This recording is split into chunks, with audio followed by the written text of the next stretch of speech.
Savais-tu que Toy Story 5 a confirmé une bonne fois pour toutes que plusieurs personnages de l'univers Men de Toy Story, dont on n'imaginait même pas qu'ils avaient un lien, sont en fait de la même famille? Et ce n'est pas tout, le film a aussi montré que des personnages comme Blaze étaient déjà apparus dans les films précédents, et aucun de nous n'en avait la moindre idée.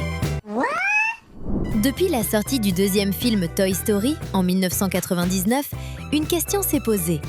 Pourquoi Andy porte-t-il un chapeau identique à celui de Jessie depuis bien avant que la poupée ne fasse partie de ses jouets, s'il est vraiment fan de Woody, qui a un chapeau marron? En fait, si on remonte jusqu'au premier film, sorti en 1995, on se rendra compte que, depuis cette époque-là, Andy portait déjà un chapeau tout simplement identique à celui de Jessie. Aussi incroyable que cela puisse paraître, tout indique que Toy Story 5, le dernier film sorti de la franchise, est celui qui nous donne la réponse à cette énigme. Quand Jessie est effondrée et retourne à l'ancien arbre où elle et Emily jouaient, elle finit par découvrir une capsule temporelle. Elle a été enterrée là par la Jessie humaine, la fille d'Emily, qui a reçu ce prénom en hommage à la poupée. Quand elle commence à regarder les affaires, on voit une photo où Emily, devenue adulte, embrasse sa fille, qui est tout simplement le portrait craché de l'ancienne propriétaire de la cowgirl en chiffon. Avec une seule différence, la Jessie humaine a les cheveux blonds, alors que sa mère est rousse. En même temps, en parlant maintenant d'Andy, grâce à Toy Story 2, on sait qu'aussi bien Woody que Jessie et Pile-Poil sont de vieux jouets, sortis en 1950. Il serait donc impossible que le garçon ait reçu un Woody tout neuf ou que ses parents aient été enfants à cette époque. Par contre, il est tout à fait possible que les grands-parents d'Andy aient été enfants en 1950 et qu'ils aient transmis à la fois Woody et le chapeau rouge de Jessie à leurs enfants, le père et la mère d'Andy.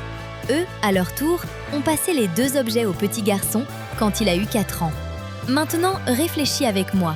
Tout comme la Jessie humaine, la fille d'Emily, l'ancienne propriétaire de la poupée Jessie, était blonde, la mère d'Andy est aussi blonde. Du coup, ça prendrait tout son sens si le chapeau qu'Andy a porté pendant des années était exactement le même chapeau qu'on a vu sur le lit d'Emily dans la scène qui montre le passé de Jessie, et qu'Emily a donné à sa fille. Quand elle est devenue mère, elle a transmis l'objet à Andy, faisant de lui le petit-fils légitime de la toute première propriétaire de notre cowgirl en chiffon. Quand j'ai capté ça, mon cerveau a littéralement explosé. Et toi, tu l'avais déjà remarqué? Mais prépare-toi, parce que ce n'est pas la seule chose qu'on a découverte en rapport avec le passé des films Toy Story et l'époque actuelle montrée dans le 5e film. Et si je te disais que Blaze, qui pour beaucoup est apparu pour la première fois maintenant, était déjà apparu il y a 15 ans? Tu y croirais? Si on retourne aux événements de Toy Story 3, plus précisément à la garderie Sunnyside, à un moment où les enfants plus grands, qui font à peu près la même taille que Bonnie, entrent dans la salle des jouets, on peut voir une petite fille qui a des caractéristiques qui, on peut le dire, sont pour le moins très similaires à celles de Blaze. En plus du fait que la petite fille soit un peu plus grande que Bonnie, tout comme Blaze, on peut voir qu'elle est créative et qu'elle adore jouer avec des jouets. De plus, la couleur de sa peau et de ses cheveux rappellent énormément ces deux mêmes caractéristiques de la nouvelle meilleure amie de l'actuel propriétaire des jouets. Donc ça veut dire qu'en réalité, les deux amis se sont déjà croisés dans le passé, sans jamais s'en rendre compte, vu que la mère de Bonnie travaille à Sunnyside encore aujourd'hui. Toujours en parlant de la famille de Bonnie, on a découvert qu'il y a de très fortes chances que la mère de la petite fille de 8 ans soit la sœur d'un personnage ultra célèbre de chez Pixar. On parle bien sûr de la mère de Riley, la protagoniste de Vice Versa. Si on met les deux personnages côte à côte, il est impossible de nier la ressemblance. Des cheveux de couleur similaire, la forme du visage et, bien évidemment, des lunettes au modèle très ressemblant. C'est ce qu'on appelle des sœurs indéniables.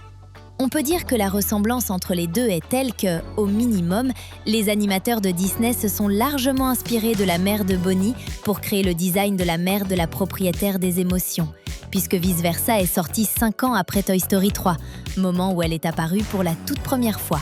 Avant de continuer, juste un petit rappel. Si vous aimez aussi les films, les séries et les dessins animés, cliquez tout de suite sur le bouton « S'abonner », d'accord? Toujours en ce qui concerne le lien entre les mondes de Toy Story et de Vice Versa, il existe d'autres preuves qu'il y a une connexion très forte entre les deux films d'animation. La première, c'est qu'on arrive à voir la garderie Sunnyside dans une scène du film des émotions. Ça se passe dans le centre des souvenirs de Riley. Quand Joie attrape une des sphères de souvenirs, si tu mets l'animation en pause au bon moment et que tu zoomes, tu vas réussir à voir qu'il y a un souvenir qui se déroule très exactement dans la même cour de récréation de Sunnyside. C'est ce même endroit qu'on voit quand Woody est sur le toit du bâtiment, en train d'essayer de s'enfuir en utilisant un cerf-volant pour s'envoler. Et si ce souvenir-là se trouve dans la tête de Riley, ça veut dire qu'à un moment donné, elle a non seulement été à Sunnyside, mais qu'elle a aussi joué sur ce toboggan. Et ce serait tout à fait logique qu'elle fréquente la garderie dans laquelle sa tante travaille. Tu n'es pas d'accord ? Une autre confirmation que les univers de Vice Versa et de Toy Story sont entrelacés réside dans le fait que certains des jouets d'Andy ont fini par devenir les jouets de Riley, ou du moins qu'elle les a utilisés pour s'amuser quand elle était à Sunnyside. La preuve de ça nous est révélée dans Vice Versa 2, dans la scène où les émotions sont en train d'observer les îles de personnalité de la jeune fille. À un moment donné, Joie en personne tend à Tristesse des jumelles pour qu'elle puisse voir les îles de plus près. Sauf que ces jumelles ne sont nulles autres que Lenny, l'un des anciens jouets d'Andy. Si tu as regardé le premier film de la franchise Toy Story, tu vas te souvenir de lui. Les jumelles en jouets que Woody et ses amis utilisent pour voir Sid commettre des atrocités avec ses jouets. Il est aussi celui qui aperçoit Woody et Buzz en train d'essayer de retourner vers le camion de déménagement.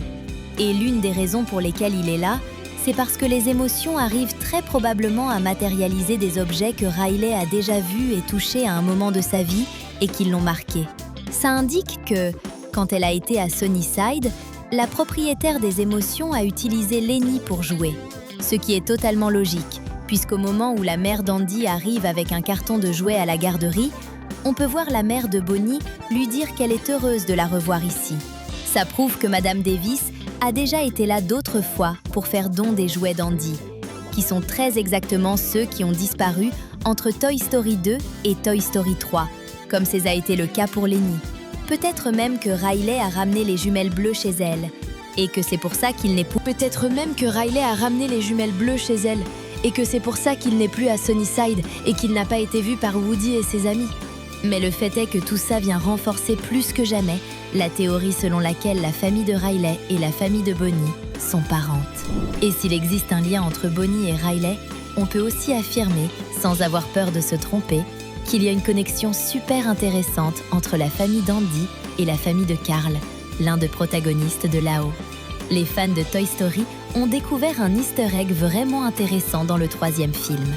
Quand Woody monte sur la commode de la chambre d'Andy et voit toutes les preuves montrant que le garçon est devenu un homme, il est possible de remarquer que, parmi les papiers collés sur le pêle-mêle, il y a une carte postale.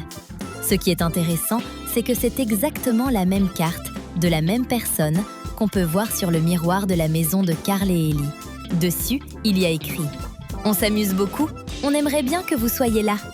Le petit mot est signé par une femme qui s'appelle Emma Jean, et on arrive même à voir qu'il a été envoyé depuis le parc de Yellowstone. Mais qui serait donc cette Emma Jean ? À ce sujet, Pixar a lui-même affirmé, par l'intermédiaire de son directeur général actuel, Pete Docter, qui a réalisé les 2 films, sortis à 1 an d'intervalle entre les deux, qu'Emma serait une ancienne connaissance de Carl, qui a fini par devenir une grande amie d'Ellie. Et comme cette même carte postale se trouve dans la chambre d'Andy, ça signifie qu'elle l'a envoyée en même temps à ces 2 endroits. Ça nous confirme qu'Emma a aussi une relation avec la famille Davis et pourrait même être un membre de leur famille.